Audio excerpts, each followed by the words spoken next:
Welcome back, everyone. One more lesson.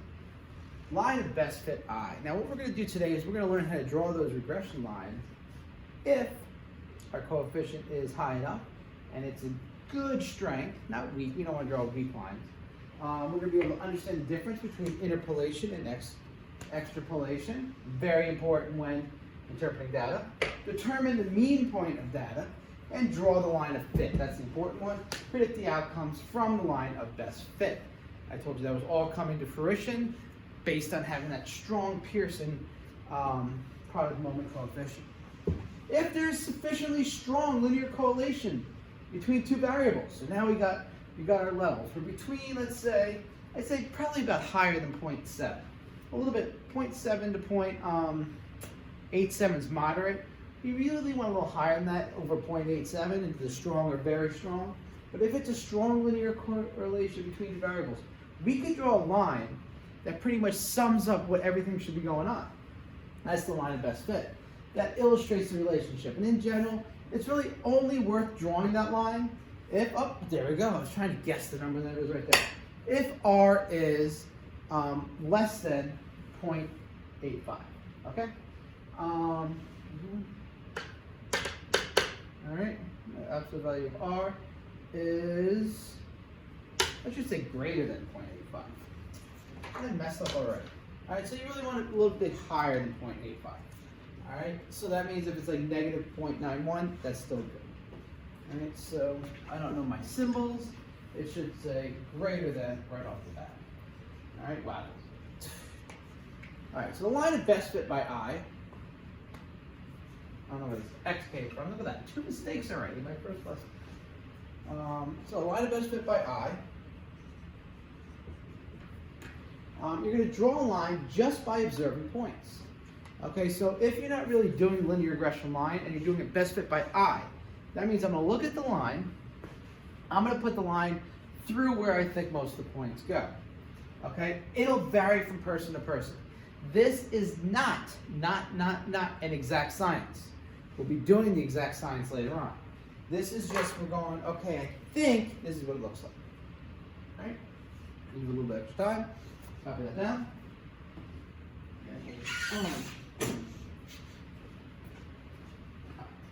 So, that being said, here's how it works.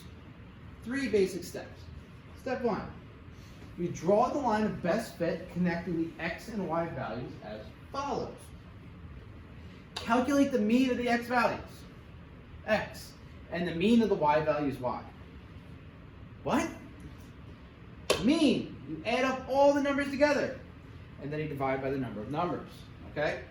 It's otherwise known as the average, remember? So if you have like the numbers of 4 and 3 and 7, I would do 4 plus 3 plus 7, which is 14, divided by 3. And that is like 14 divided by 3, like 4.8-ish. That would be your mean, the average. Statistical analysis. So the mean point, XY, on the scatter diagram. So you add up all the X's, divide by the number of X's. Add up all the Y's, divide by the number of Y's. And that gives you a point on your graph. That's the average of every single point. So it has the average height, vertical distance, and the average horizontal distance.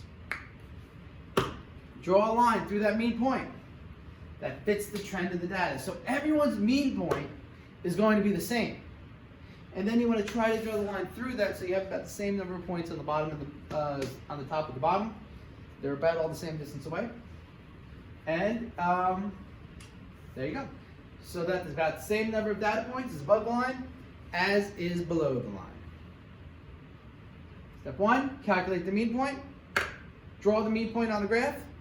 Draw a line through that mean point that you think pretty good. All right, so everyone's answer is going to be about the same. You're all going to be at least 1 point that's the same. So let's go take this out. Let's go look at this. We're going back to the opening problem again. We're throwing that discus. We love throwing that discus. We have seen a strong positive linear correlation between age and distance thrown to the distance of the discus.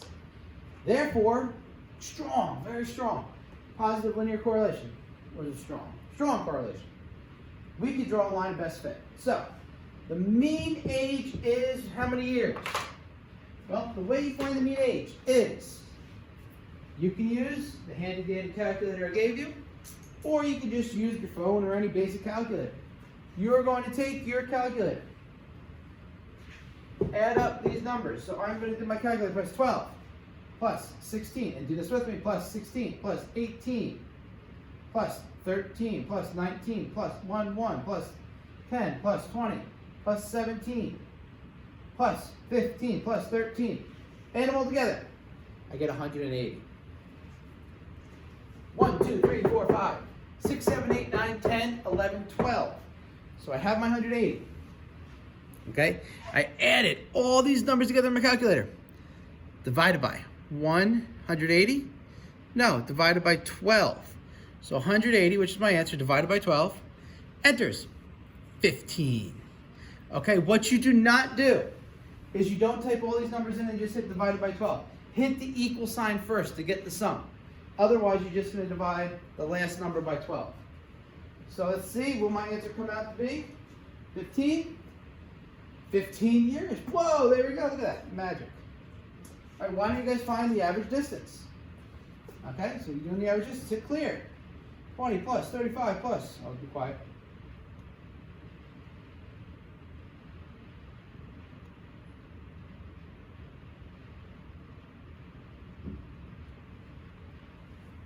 Add them all together. You should get 353. And you divide that by 12. And you get, as an answer, 348 divided by 12. What'd you get? I messed up the first time, divided by 2. So I just divided 348, the original number, by 12. And I got 29. Good?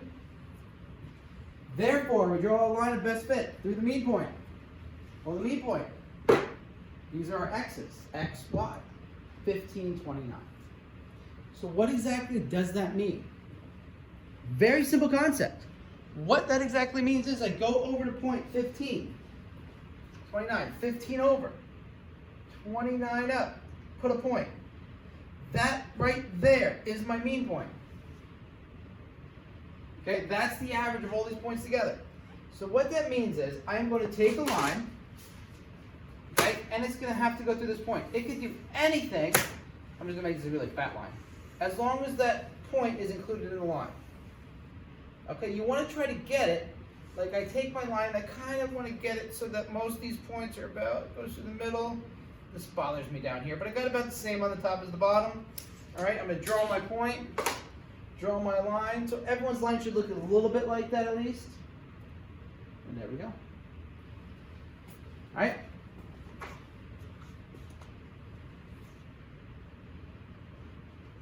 Any circle. Any questions? Circle, any circle. So that's the mean point. Line has to go through the mean point. Got it? We draw a line through the mean point so that it follows the trend of the data. And do the same number of points above the line as below the lines. Let's count. 1, 2, 3, 4, 5, 6, 7 about. 1, 2, 3, 4, 5. Oh. Well, you can say this one's on the line. So 1, 2, 3, 4, 5, 6. 1, 2, 3, 4, 5, 6-ish. I don't know. About the same. Doesn't have to be exactly. Right? Next rule. Interpolation Extrapolation.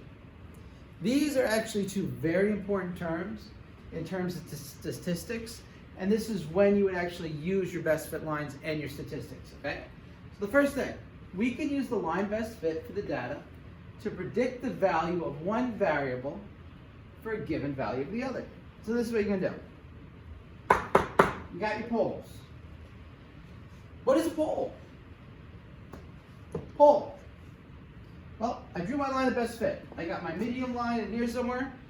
Line of best fit shoots through that mean point line, not median, mean, and it goes this way. I got my poles. Well, look at this. Interpolation, extrapolation. So we're going to use the word poles. First thing, poles is the data with the highest and lowest value. Now, what do they mean, the data with the highest and lowest value? When we're talking about value, we're talking about the x value. So that's your poles. It's like your, like the North Pole, South Pole, they're your extremes.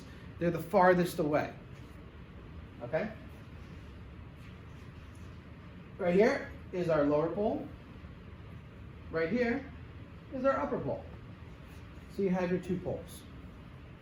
Okay? Interpolation.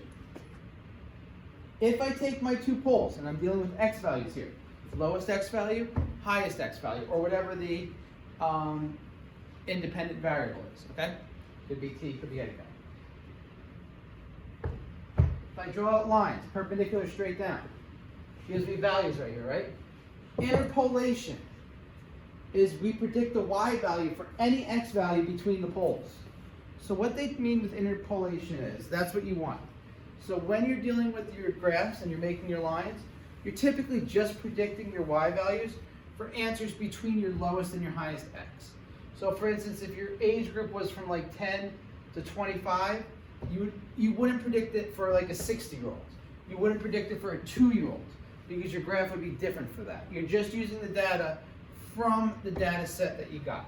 So interpolation is in between these 2 points. That's your interpolation. So if that's interpolation, what do you think extrapolation is? That's if we predict the y values for an x value outside the poles. And that's not typically done. So extrapolation would be the distance outside the poles. Not inside, but outside. All right?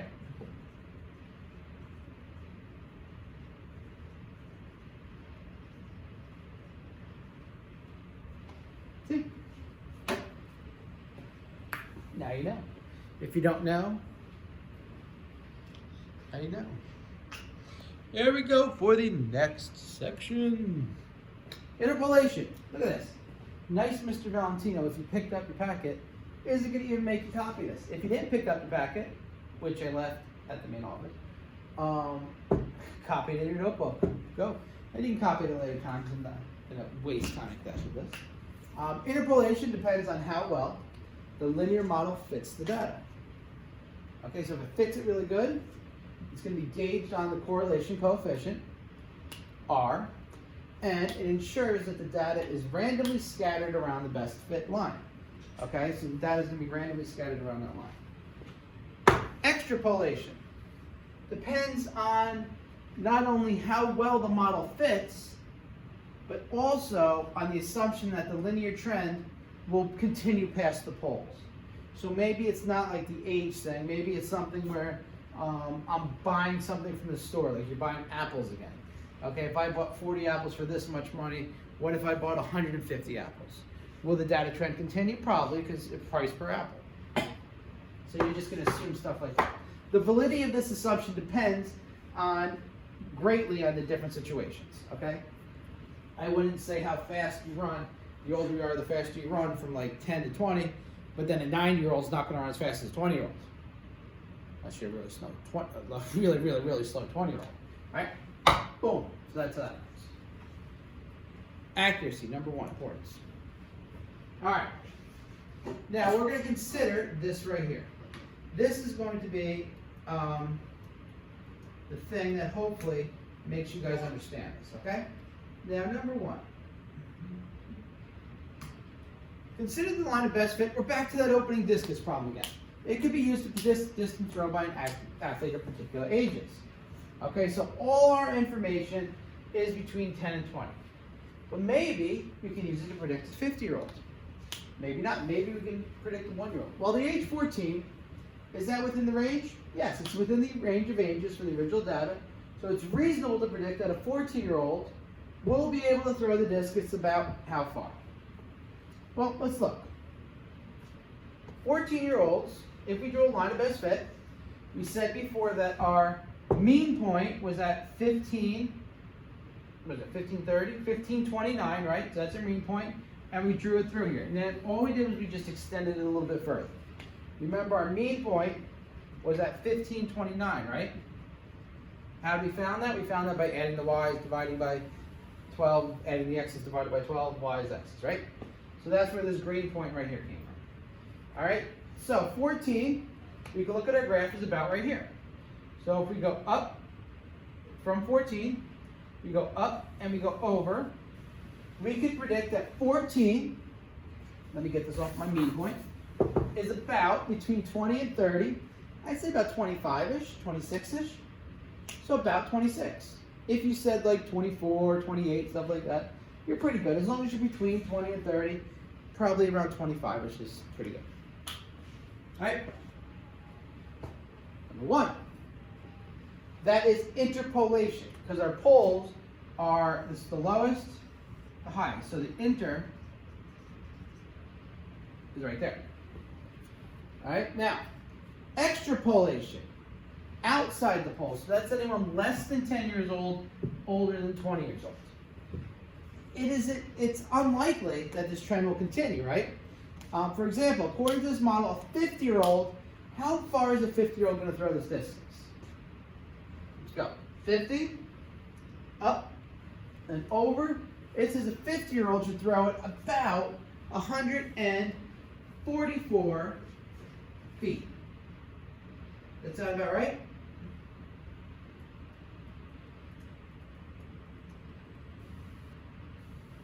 What do you think? Now, I don't think that's true. Wow, I was going to say that's impossible, but the longest discus throw is actually 74 meters. Oh, wait, this is a meter. Sorry, this isn't feet, this is meters. So the world record is here. This right here, that's the world record. So he would throw it almost twice as far as the world record.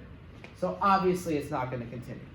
Now, the reason I know that is I'm an avid discus throws person, and I'm very versed in using Google. The world record was actually set in 1986. Wow, you would think someone would have outthrown it by now. By Jürgen Schultz, set it in a meet in East Germany. Nice. And then they did the hammer throw too. Hammer throw is the thing with the chain. We whip the chain around and throw it. So obviously 144, terrible answer. This is almost twice, oh, you know what? I didn't need to use the computer because there's the world record right there. 76.8 meters. So it'd clearly be an unreasonable prediction. Look at all that extra, oh, so I guess they beat the world record by 3 meters since the last time. All right, pretty interesting. Not reasonable. All right. Now, example 3. On a hot day. Oh, we're going pretty good here. 3. Yeah, we're okay. All right. On a hot day, 6 cars were left in the sun in a car park. A car park's like a parking lot. The length of the time each car was left in the sun was recorded, as well as the temperatures inside of the car at the end of the period. Now, these temperatures are in Celsius, not Fahrenheit. Okay, once again, this is IB, International Baccalaureate. Americans are really the only people that use Fahrenheit. A couple other countries, but pretty much. So almost everything else is Celsius. So calculate x delta, the mean of x and the mean of y. Anytime you see a little line over them, they mean mean. So to find the x, go. You're going to add all these numbers and divide by the number of numbers. All right, on pause. You're going to do 50 plus 5 plus 25 plus 40 plus 15 plus 45. You're going to hit the word enter on your calculator. You're going to hit the word equal on your calculator. Do not just hit divided by 6. Hit equal, hit enter. Get a sum for this first. You get 180. Then divided by 6. Otherwise, you're going to add all these together plus 45 divided by 6 and get some crazy answer. All right, your answer is going to be like around 140. All right, stupid answer. 180 divided by 6, 18 divided by 6 is 3 with the 0, 30. So your average time in minutes, it takes about 30 minutes average. Now I want you to do your y's. Add, and divide by the number of y's. Now in every case, I'm going to give you a big bonus. Number of y's is always the same as the number of x's. That's pretty simple anyway. So you add the y's, 47 plus 28 plus 36 plus 42 plus 34 plus 41. You're going to divide them by 6. 228 divided by 6 gives you 38 as an answer. Right? No tricks. So that your x is 30, y is 38. Now, I want you to do a couple things here. So what did we say here? Let's write this down. We said 30, 38. So we're going to have to remember that. 30, 38. That's going to be our mean point. I'm going to save that for later. All right, 30, 38. Now, I want you to plot x, y, x, y, x, y, x, y, x, y. Plot those 5 points on the graph. Okay? When you plot them, now we're going to draw the mean point on the graph, which is 30 over, 38 up. Right there, there's our mean point, 30, 38. And now to draw the line of best fit, the line has to go through here. So I usually start here and I go, okay, I'm going to turn it until I get about through. What do you think? That look good? Oh, whoop. That looks better. And there's my graph.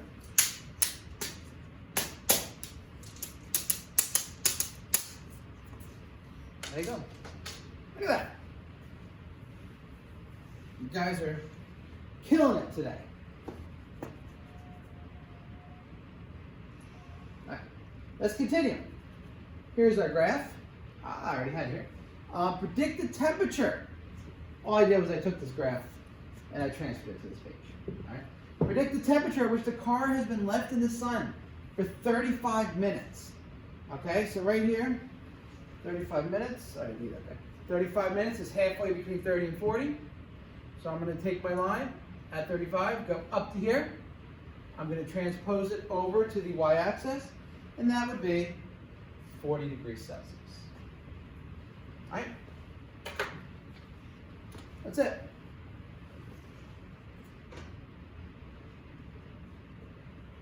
All right? Predict how long it will take for a car's temperature to reach 55 degrees Celsius.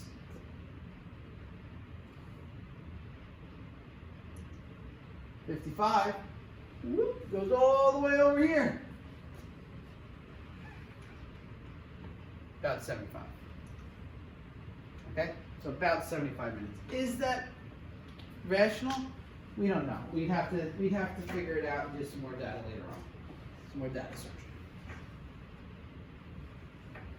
Alright, but the 40 degrees is an interpolation, and the 75 minutes is indeed an extrapolation because it falls outside our data set.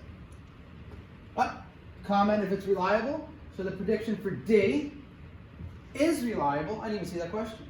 Okay, because the data appears linear, and it is indeed an interpolation. It's between these two numbers. Data for this one, it may be unreliable. We're not sure. Okay, it's an extrapolation. The linear trend displayed may not continue past the 50-minute mark. Something may happen here, like that may be the max temperature your car can be in, or maybe it gets a lot hotter for some reason. You don't really know. You only know the information where your data is there. All right? That's problem 3. Now we're going to do 3 more problems, and then we're done. This was an easy lesson.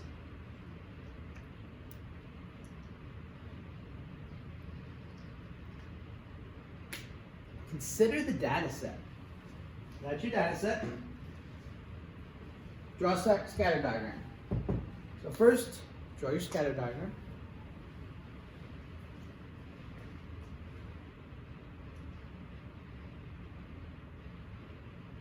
All right. Scatter diagram, look at that. Boom, drawn. See how quick I am at drawing these scatter diagrams? Pretty good. 528. What do we got here? 528, 820, 1022, 1219, 24. Where's 24? Well, that's a weird one. 1718, 25.7. Okay, so we got a bunch of good points here. They're not terrible. Does the data calculate the mean point? So I'm calculating the mean point. Add up the numbers and divide. So, wait, that's not first. Does the data appear to be positively or negatively correlated? So once again, take my graph. That looks like it's going, what, up or down? Down. Negatively correlated. So let's calculate the R. Ooh, we're going to do a bunch of fun stuff. So, take your graph.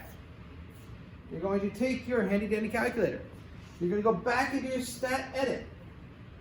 Okay? Right at the top.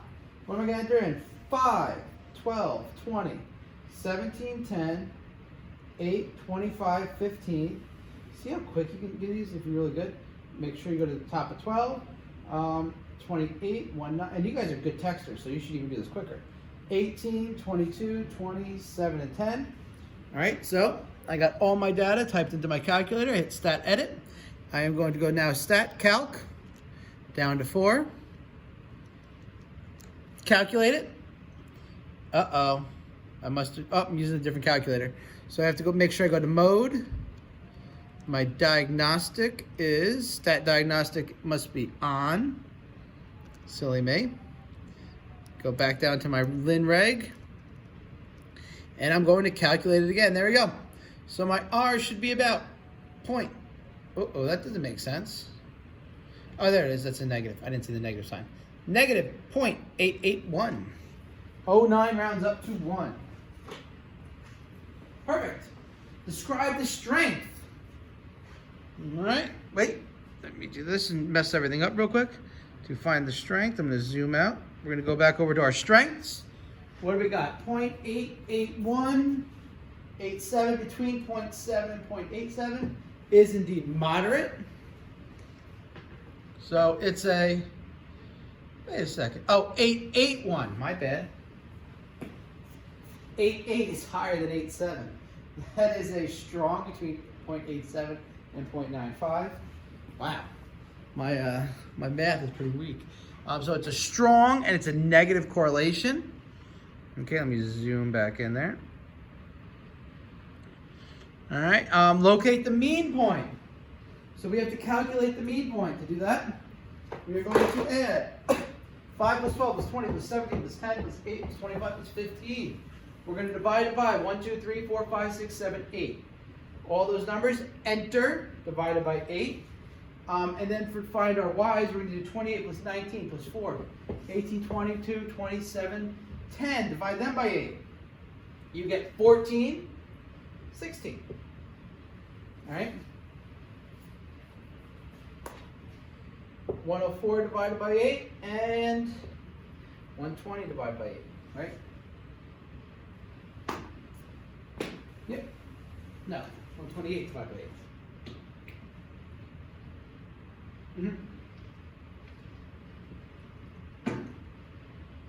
112 divided by 8, 128 divided by 8. Math, trying to do math backwards in my head. Locate the mean point. Plot it. 14, 15, 16 should be right there. There we go. Draw a best fit line. So the line is going to go through this point. Try to get as much as this goes on top and bottom. So about right there. There we go. Perfect. And now we're going to use all that data. Strong, make our mean point line, draw our best fit line, estimate the value when x is 22. So when x is 22, interpolation, it does make sense. We're going to go up to here. We're going to carry this over, and it's about 7. There we go. My answer is y is approximately 7. There you go. That is all we had to do.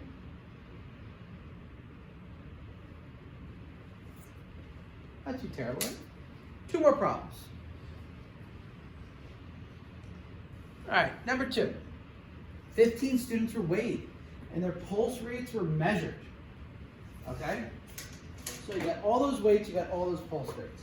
So the first thing you're going to do is you're going to draw a scatter diagram of that information. All right, so get that scatter diagram going. And then after your scatter diagram, you're going to have to calculate R, so you're going to have a bunch of stuff to type in here today.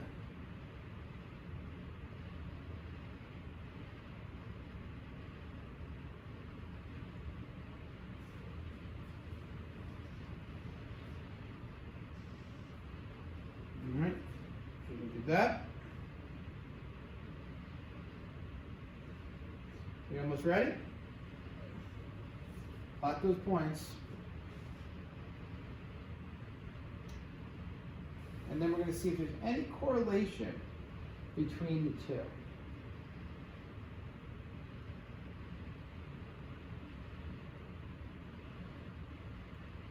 All right, you should be done plotting these points.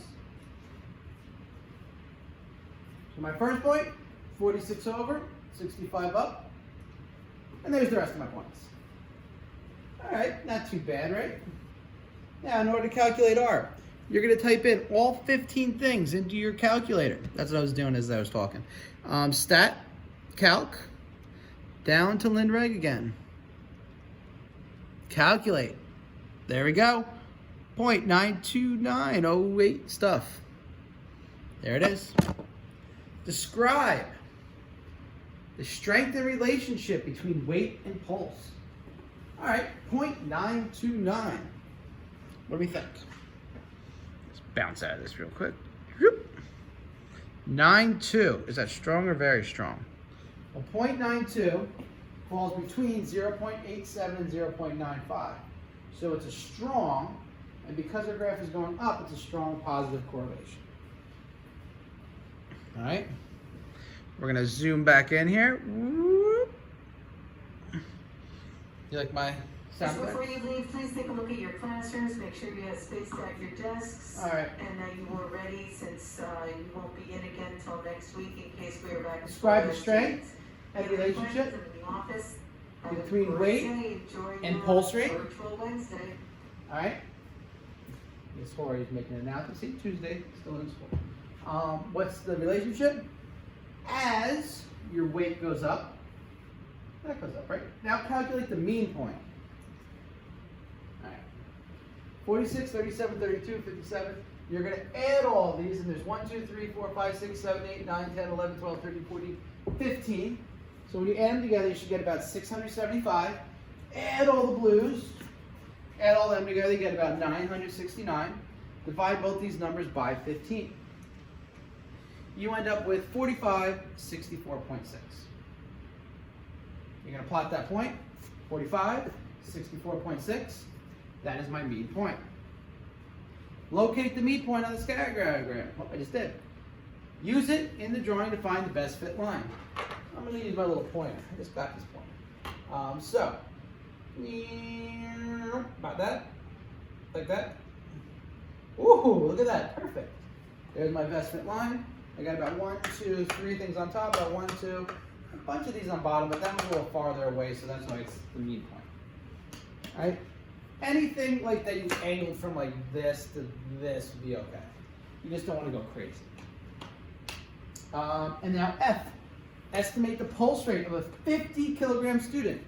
So 50 kilograms falls, it's an interpolation, it's between 28 and 65. So it falls in our range, 50. What do you got? Boom, boom, about 68. So about 68 beats per minute. Okay? So the heavier you are, the more your heart beats per minute, which makes sense because your heart has to pump harder for the heavier body. Ready? Awesome.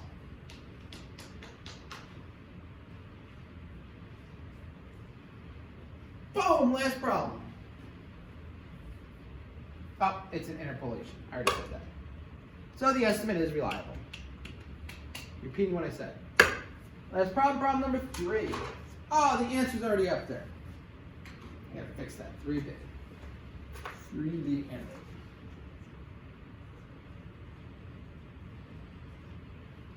Whatever.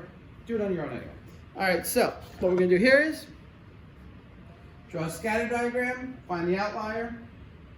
Notice it does not say to find any R. So we're not going to be able to use our handy dandy calculator. We don't need to use it today, or at least for this problem. So first one, what we need for calculating mean. Scatter diagram. First point, last point, all the points, all right?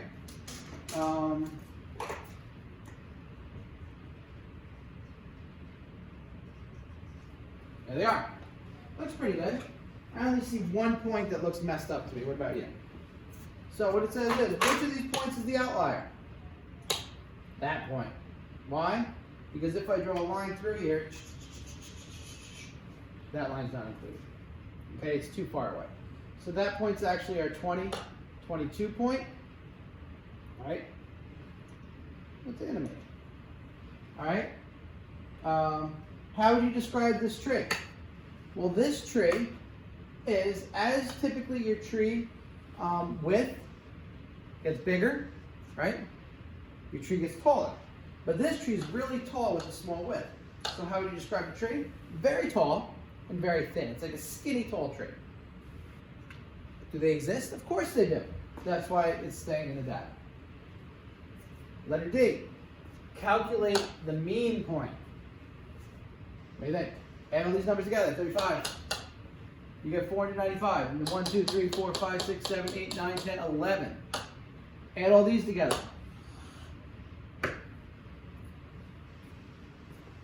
H-E-I-G-H-T. Spelled that wrong. And you get, divide both numbers by 11. You get 45 meters, or 45 centimeters, and 15.7 meters. All right, 15.7 meters is about 50 feet. Just for you guys wondering. All right.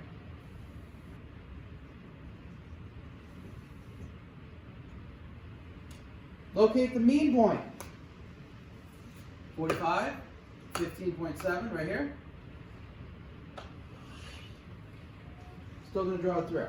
Now, the reason our graph is tilted this way and not a little bit more this way is because that point right there. It's an outlier, but you still have to use it because it's still a real tree. Okay, you can't just get rid of anything. You usually only get rid of outliers if you make a mistake recording the data, not if it's the actual data. All right, let's finish this up. Problem, here's our graph right here. F, predict the height of the tree. If the trunk width is 120. 120, goes up, goes over 37 meters. Comment, do you think that's a good prediction?